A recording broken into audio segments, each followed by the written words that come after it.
Welcome to Litpoetry, the podcast where we go on a journey of discovery, reading, analyzing, and discussing great poetry from around the world. Poetry is worth it because the reading and writing of poetry is a revolutionary act that has the potential to transform both the reader and our world. In the face of adversity, what are we to do? How are we to act? These are the questions facing the poet in today's poem, Invictus, by William Ernest Henley.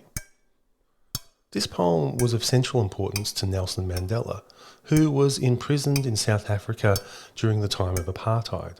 Mandela would recite this poem to himself while labouring hard each day in the prison's quarry.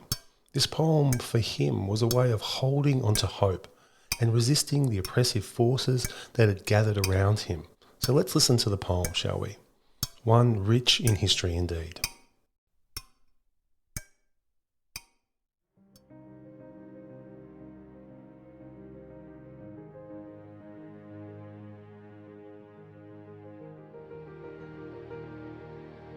Invictus by William Ernest Henley. Out of the night that covers me, black as the pit from pole to pole, I thank whatever gods may be for my unconquerable soul. In the fell clutch of circumstance, I have not winced nor cried aloud. Under the bludgeonings of chance, my head is bloody, but unbowed. Beyond this place of wrath and tears looms but the horror of the shade, and yet the menace of the years finds and shall find me unafraid. It matters not how strait the gate, how charged with punishments the scroll.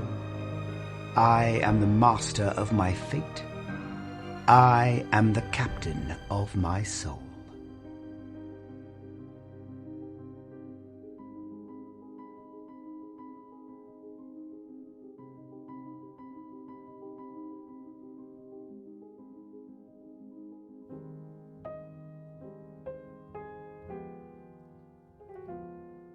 So let's start by discussing a few things about the historical context.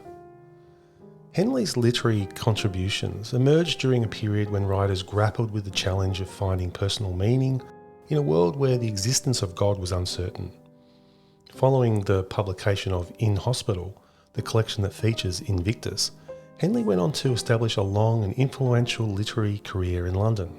Amongst his close associates in literary circles was Robert Louis Stevenson, whom Henley met while undergoing treatment for tuberculosis of the bone. Having already lost a leg to the disease during childhood, Henley served as the inspiration for Stevenson's character Long John Silver in Treasure Island.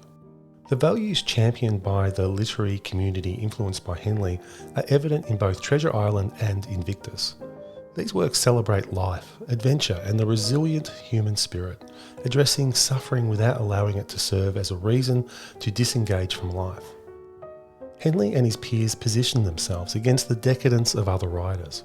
Rather than succumbing to apathy, excess, artificiality, and contemplations of death, Henley and his contemporaries embraced life stoically in the absence of God. While his collection In Hospital includes some early forms of free verse, Henley's poetry is not typically considered formally radical. Instead, his poems played a pivotal role in establishing a new mood and tone for English writing. Invictus, written almost 2 decades after Charles Darwin's Origin of the Species, reflects the period when science had significantly challenged the foundations of Christianity. Various philosophies emerged as potential replacements, including social Darwinism, aligning with the rise of capitalism and applying evolutionary theory to human beings. Preceding Henley's era, the Romantic era believed that individuals could find meaning in their lives by turning to nature. Henley's poetry, while not subscribing to any specific theory, can be interpreted as an exploration of these questions, seeking to evaluate individual lives without reference to God. Although Invictus alludes to Christianity, science held equal importance in Henley's life. While spending time in the hospital, he insisted on doctors who would perform the latest treatment, preventing the amputation of his remaining leg.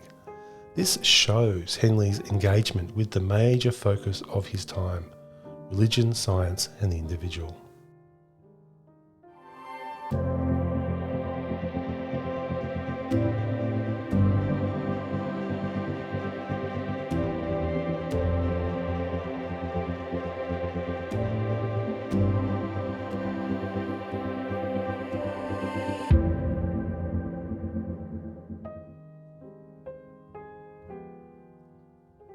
Welcome back.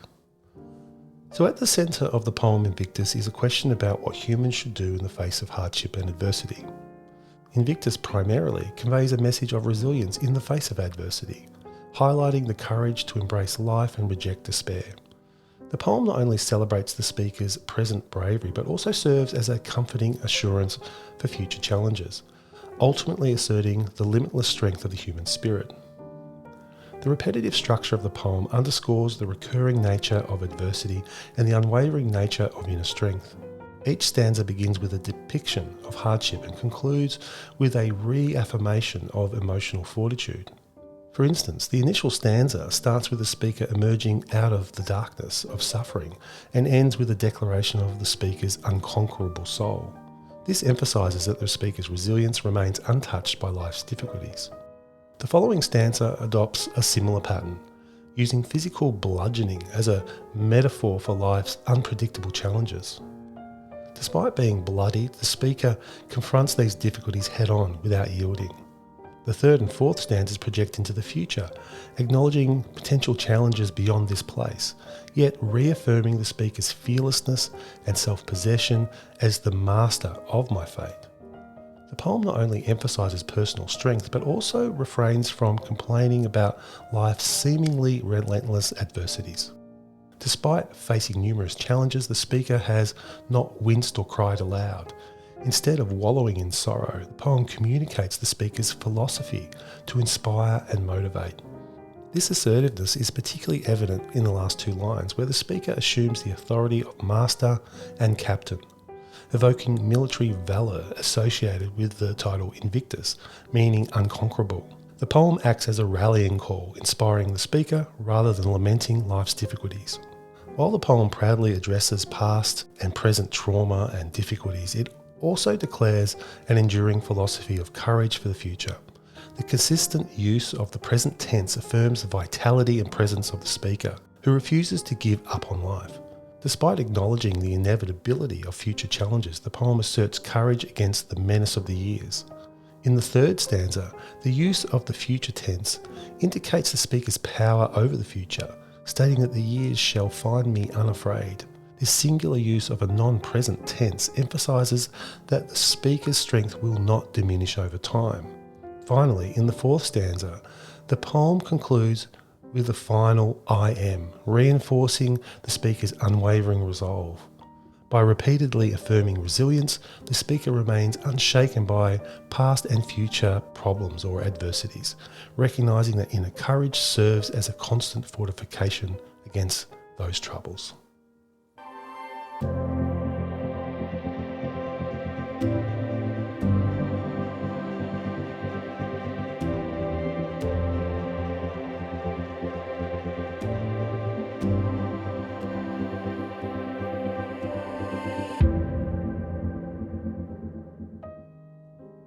So that's it for another episode. We'll be back next week with a poem by E. Cummings.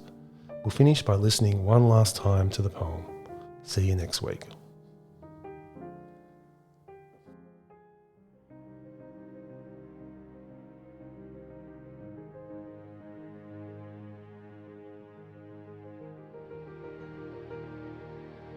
Invictus by William Ernest Henley.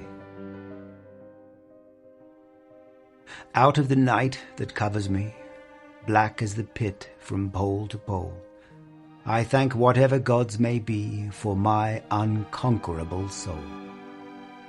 In the fell clutch of circumstance, I have not winced nor cried aloud.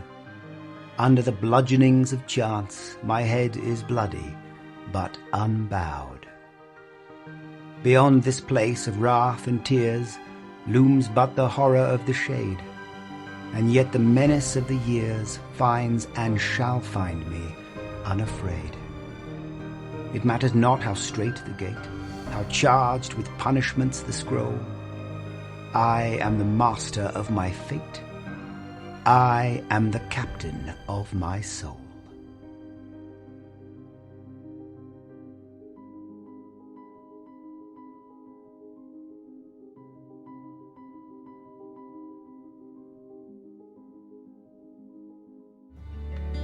You've been listening to the Lit Poetry Podcast, presented by James Laidler. For more podcasts, poetry videos, and other useful resources, visit our website at www.litpoetry.com. Thanks for listening.